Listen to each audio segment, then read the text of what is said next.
Hello Cancer. This is your astrology forecast for November.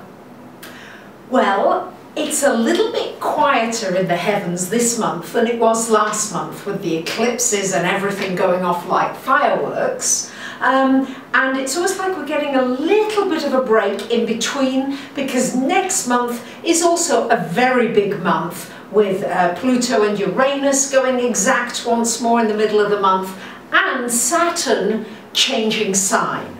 So let's just break this month down, because for you there's a big focus on romance, creativity, self-employment, entertainment, pleasure, and then work, health and relationships. So that covers a whole lot, doesn't it? So Cancerians, let me break it down for you.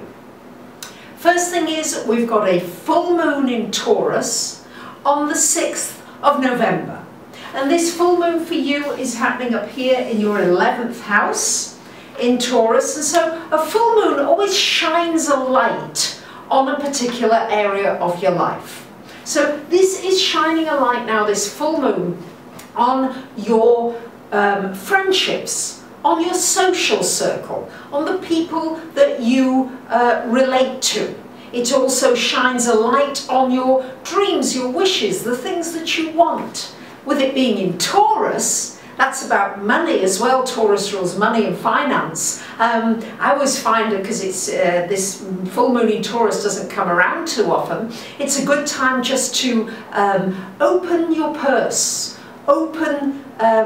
make the way for the abundance and the money to come to you. This can be an abundance for you in friends, in new friendships.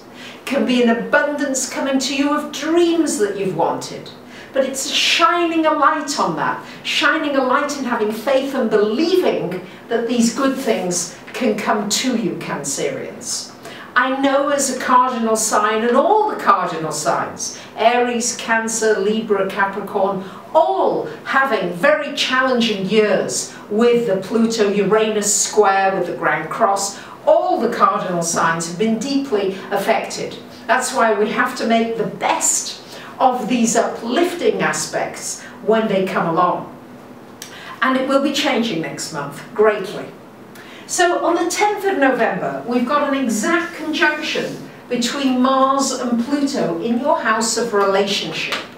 So this could mean a sudden attraction to somebody, almost like you get into like a karmic relationship. You feel as though, wow, I've known this person forever. I feel so connected to this person. Be careful that you're not being sucked into somebody's web, because as well on the 12th of November we've got an exact square going on between Uranus and Mars. So this can bring surprise in a relationship, a sudden shift, a sudden change, an outburst, a breakout. So between the 10th and the 12th, I would just be aware that there could be a big shift in a relationship, or something new happens, or you meet somebody where it's just a tremendous draw to be with them, and it's almost like they're on your mind a lot. They become on your mind more and more. And with Pluto in this house anyway, I think some of you may have been having obsessive or like really magnetic pull to somebody in your life in some way. Just be careful how you take the action with it during those few days of the month. As you can see, we've got a lot of focus here happening for much of the month in this 5th house. And this is the house of pleasure. Cancerians, often you're very dutiful. But it's important now with Sun, Mercury, Venus there. I know you've got Saturn there as well, and have had Saturn there for a few years. But it's going to change next month. And this is giving you an opportunity to look at what brings you pleasure, and at the same time take some action to doing some of the things that give you pleasure every day. Make sure you're doing at least one thing you enjoy every day. Very often we get caught up in the busyness of the responsibilities and the things that we have to do. And there may be responsibilities, I'm not saying they're not there. And especially as later in the month on the 18th of the month, we've got Sun conjunct Saturn here.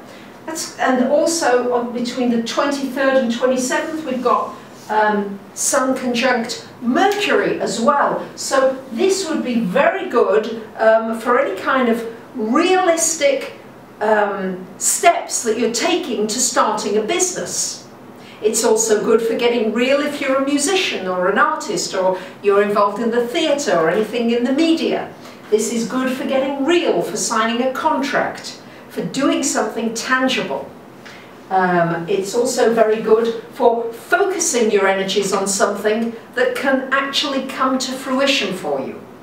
Of course, with Venus there until the 7th, 16th of the month, it's great for a romance for those of you who are looking for it. It's also good for anything connected with children. And you may also even decide you want a child yourself at this time, and Saturn bringing the reality of that into your life. Now on the 17th of the month, we've got Venus moving into your 6th house, bringing you some good fortune with work, maybe with a work opportunity, a work offer, or somebody helping you in the workplace. Then on the 22nd of the month, we've got a new moon, a lovely new moon in Sagittarius, in your 6th house. This is new beginnings. So it could be a new beginning as far as health is concerned, a new exercise program, a new diet, new way of taking care of yourself, new habits, new daily routines that are maybe more supportive to your physical well-being. It also brings you new beginnings as far as work is concerned, a new work possibility, or maybe you take your work into a new direction altogether. On the 23rd, the Sun comes into this house, and on the 29th, Mercury also comes into this house. So there's a big focus then later in the month on this 6th house, which is also the house of service. And it's a good time to look at, well, am I making a contribution with what I'm doing? Maybe I want to volunteer, maybe I want to offer my time and help somebody else. How can I make my work more meaningful? There's probably going to be a search for more meaning in what you're doing. And this is great, new beginnings. The new moon is going to help you refresh your work area. It's like a refresh button. Yes, it renews and refreshes and rejuvenates, and it can also be very rejuvenating for your body as well. Now, next month, we've got a lot happening, and the big shift is that Saturn changes sign. It will be moving into your 6th house, and it's going to mean time to get serious about work, about health, about how you operate, and it's every time Saturn is always a good teacher. Wherever it goes, it teaches us some lessons, and it's always trying to help you to become happier. Often people get very frightened of Saturn. It's only frightening if you're not putting the work in.